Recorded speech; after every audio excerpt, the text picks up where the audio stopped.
Obama delivered his last State of the Union address, and perhaps never has there been a greater disconnect between the American people and their president. President Obama may spend his last year in office trying to take a victory lap, but the American people are taking no victory lap in their household finances. The undeniable truth is the economy still isn't working for working Americans. They remain stuck in the slowest, weakest economic recovery of their lifetimes.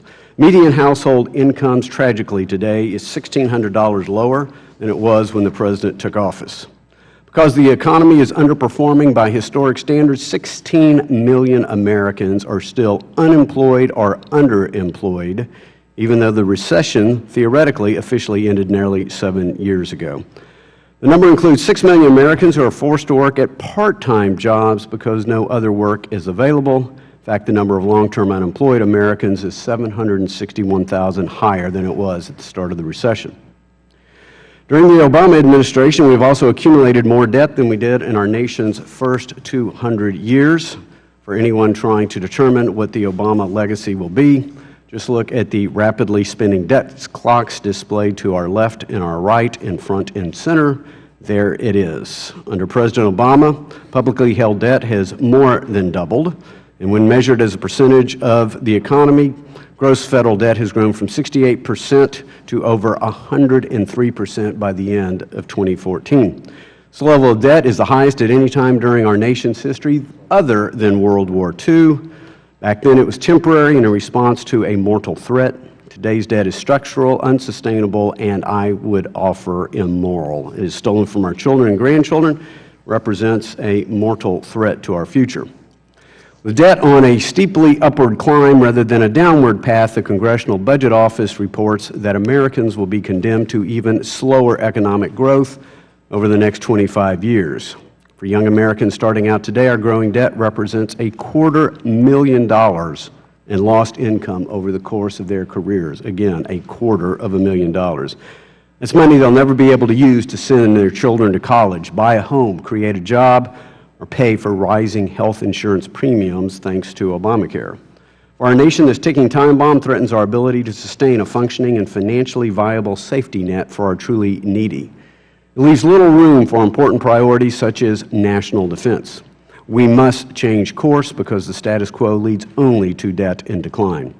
Indeed, while we will probably hear some on this committee claim victory over the deficit, as President Obama did during his speech, the truth is our deficit is growing. The Associated Press reported just a few days ago, quote, "The deficit and debt picture over the long term has worsened considerably," unquote, and the economy will grow at a slower pace than budget forecasters predicted just a few months ago. Some try to portray any alternative to the status quo as austerity and pain, when actually it is the opposite. Austerity and pain are what await us if we continue down the current path of more and more deficit spending. If we keep spending money we don't have, then someday soon a future president and future Congress will be left with no choice but austerity, massive tax increases, and massive cuts to the social safety net. Instead, we must preempt all austerity and pain by getting back to a healthy economy with greater growth, greater opportunity, and prosperity for all Americans. And the best way to do that is to work together on a plan that is responsible and offers positive solutions that address our economic and fiscal challenges. So today we will work on our committee views and the Budget Committee. Guide our efforts to help low and middle income Americans pursue happiness and achieve the American dream of financial independence. As we confront this task, we do so with the knowledge that it is neither fair nor compassionate to saddle future generations with ruinous debt. It's neither fair nor compassionate to continue spending money we don't have, for that ultimately makes it impossible to support the safety net for those who truly need it.